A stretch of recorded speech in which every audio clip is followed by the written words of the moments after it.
Y el caso de Sinutros, a lo mejor me estoy adelantando mucho, no sé cómo vamos, Sí, pero sí. haz de cuenta que yo en la prepa, pues porque estamos hablando de un periodo muy rápido, si te estás viendo de 14, 15, ya tengo mi eléctrica, y a los 17 en la prepa, andaba en la prepa 15, Florida.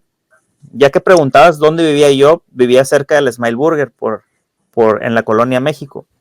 Y ahí, Ajá. de aquí están todas estas bandas como, pues el baterista que a lo mejor conoces, Chencha, que pues Ujú. estuvo en varias bandas. Claro.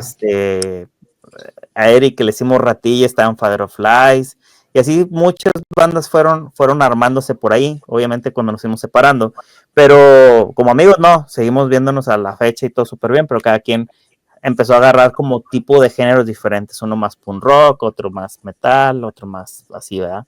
Entonces yo estaba en la prepa, cuando ya acabé la prepa, pues de repente se acababa y pues yo no estaba en la 15, estaba en una cercana, pero mis amigos todos estaban en la 15 porque todos eran de la secundaria y iban a dar para allá. Y en la 15 Florida, un amigo me prestó una guitarra y llegó un chavo desconocido. Yo estaba agarrando la guitarra así, enseñándole ahí alguna cancioncita, no recuerdo cuál. Y llega el chavo y me dice, oye, ¿tú tocas la guitarra así bien, bien? Le dije, ¿sabes qué? Apenas estoy ya un poquito mejor porque ya he tenido varias bandillas, pero nada, me falta mucho. Y dijo, es que me gustaría que audicionaras con una de nuestras bandas porque nuestro guitarrista pues ya se salió. O lo sacaron, no supe bien. Bueno, sí supe, pero el caso es que fui a audicionar con ellos, ya estaba una banda de 3 personas, pues si recuerdas, si nosotros éramos 4, pues cuando fui, pues me pedían, pues qué canciones te sabes, no, pues no sé, tal de Guns N' Roses, ellos eran fanáticos de Guns, de Maiden, de Metallica y de Megadeth, eran lo que más tocaban, y pues yo me sabía algunas de una y de otra y de otra, y entonces ahí estuve tocando, y según, Oye, según oye, el, Martín, sí, dime. sí, un par de preguntas. Cuando fuiste a esta audición, Ajá, a ver si te acuerdas en qué año era o qué edad tenías y sí. quiénes eran los otros 3 integrantes que los puedes mencionar. Sí, bueno, haz de cuenta que fue entre el 92 y 93, más o menos. Ellos ya habían comenzado, la banda se llamaba Sentencia y Ajá. tocaban puros covers, puros solo covers nada más, así, las bandas que te acabo de mencionar. Y estaba Rodrigo en la batería, que es Rodrigo Guardiola, el que ahorita toca en Zoe. Ajá. Porfirio Leal en la guitarra y en la voz. Ahorita creo que no está tocando, pero está de productor en Canal 53 de la Uni. Y estaba otro chavo que se llama Manuel, no me acuerdo el apellido ahorita, pero él fue el bajista, ese fue el bajista, fue el que me dijo si iba a la audición. Y entonces ahí fue donde ya fui, donde ellos ensayaban y te digo, ahí le empezamos a dar. Ellos decían que me parecía a Dave Mustaine, entonces que traían muchas ganas de tener un Dave Mustaine en la banda, y como les gustaba mucho Megadeth, de hecho me pidieron una rola de Megadeth, querían que tocáramos en aquel entonces Hangar 18, que pues era una canción súper difícil, llena de solos, y yo casualmente estaba intentándola, no, obviamente faltaba muchísimo, pero sonó tan bonito en la banda y como que se sintió una vibra buena, más que si tocaras perfecto.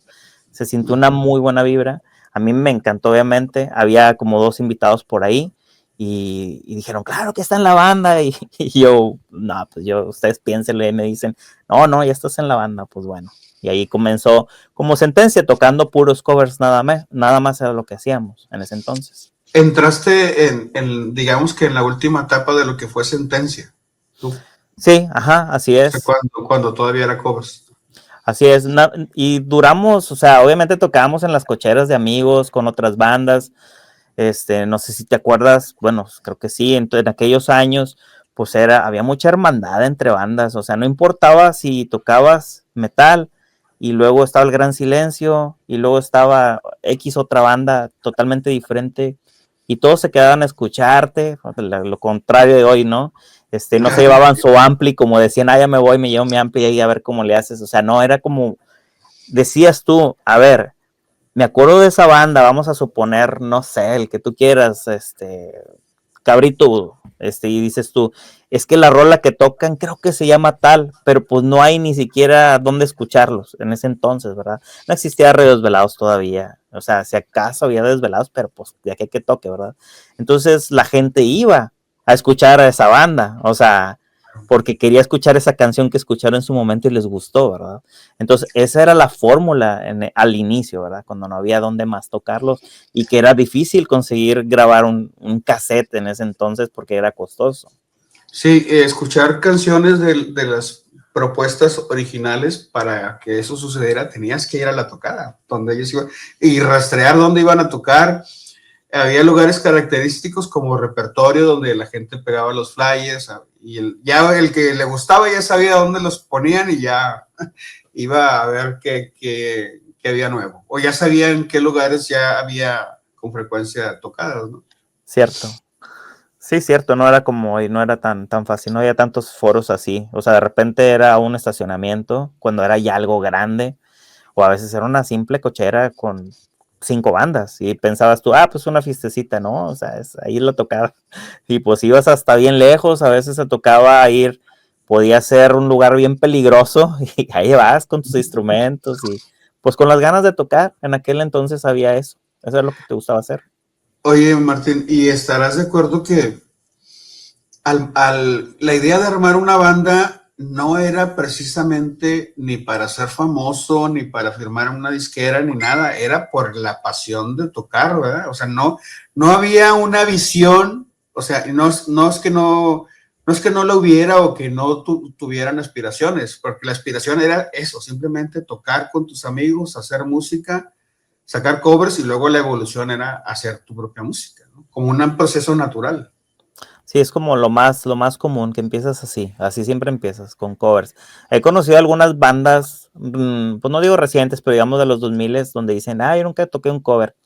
Se suena medio extraño, tal vez exista, sí se pueda, ¿verdad? Pero yo digo, entonces, ¿cómo te desarrollaste? O sea, se me hace muy complicado entender, pero igual, y sí es cierto, no lo sé, ¿verdad? No me tocó vivir eso. En mis tiempos, todos tocábamos covers de algo para ir practicando a lo que te va a llevar y luego al final, cuando estás con 3, 4, 5 personas que son de tu banda, pues no todos escuchan lo mismo.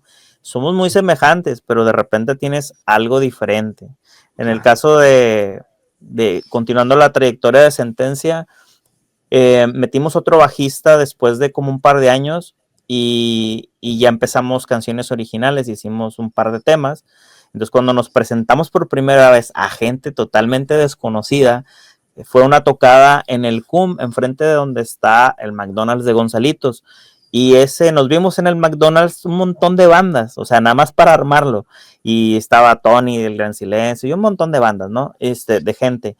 Y, y sí, claro, vamos a pegar con engrudo en los postes, y así como dices, de que ahí por donde tú creas. En ese entonces así era un plan de todos. ¿Y qué te vas a llevar tú? Y yo pongo la batería, y yo pongo esto y el ampli y así. Entonces, esa tocada sí tocamos canciones covers y tocamos nuestras dos originales y la gente empezó a decir, oye, está chido. Y dijimos, bueno, pues está bien, o sea, no es tan común nuestra banda porque estaba como siempre entre Maiden, Metallica, Megadeth, las influencias lo saltaban, pero nos encantaba hacer como destiempos o cosas así raras. Y entonces, pues éramos un poquito raritos, pero nos dejaban tocar en un chorro de lados, o sea, de diferentes estilos, ¿no? Claro. Oye, Martín, ¿quién era ese bajista? Bueno, el bajista que entró después de Manuel se llama Omar García. Omar García actualmente toca covers con los Strangers. Normalmente tocan en los McCarthy's y así. O sea, él paró un tiempo y lo siguió. Y después de unos años, bueno, juntamos dinero, buscamos en el periódico donde grabar, porque ya teníamos 7 temas y queríamos grabar 5, o sea, originales. Y dimos con el Flaco Díaz, que ha grabado un montón de bandas, entre ellos El Gran Silencio. Y ahí nos grabó en Musitrack, que es un lugar que está en San Jerónimo, no era de él rentaba para nosotros, para grabar a nosotros.